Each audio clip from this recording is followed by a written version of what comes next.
విధంగా వైఎస్ఆర్ కాంగ్రెస్ పార్టీ సంబంధించినటువంటి నాయకులని, అదే విధంగా ఎవరైతే ప్రశ్నిస్తారో ఆ వాళ్ళందరినీ కూడా ఏ విధంగా అనగదొక్కుతున్నారు, రాష్ట్రంలో హింసా పద్ధతులతో ఏ విధంగా చేస్తున్నారని మనం ఆలోచన చేసినట్లయితే ప్రతిరోజు ఏదో ఒక సంఘటన, ఏదో విధంగా ప్రతిపక్ష నాయకులని, ప్రతిపక్ష పార్టీని ఏ విధంగా వారి యొక్క వ్యవస్థలను అడ్డు పెట్టుకొని చేస్తున్నారో మనకి కొన్ని ఉదాహరణలు చెప్పు. ఇప్పుడు వైఎస్ జగన్మోహన్ రెడ్డి గారు మాజీ ముఖ్యమంత్రి, అదే విధంగా దేశంలోనే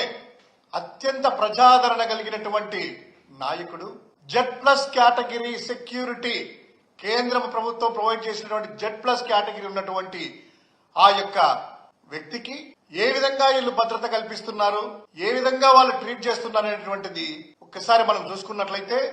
ఎప్పుడైతే పదవిలోకి ఆ యొక్క ఎన్నికలు జరిగిన తర్వాత రిజల్ట్స్ వచ్చిన వెంబడే SRC అనేటువంటి కమిటీ ఏర్పాటు చేసుకుని భద్రత దృష్ట్యా, ఎందుకంటే ఆ గతంలో ఆయన మీద 2 సార్లు ఏ విధంగా అటాక్ జరిగిందో కూడాను మనందరికీ తెలిసినటువంటి విషయం.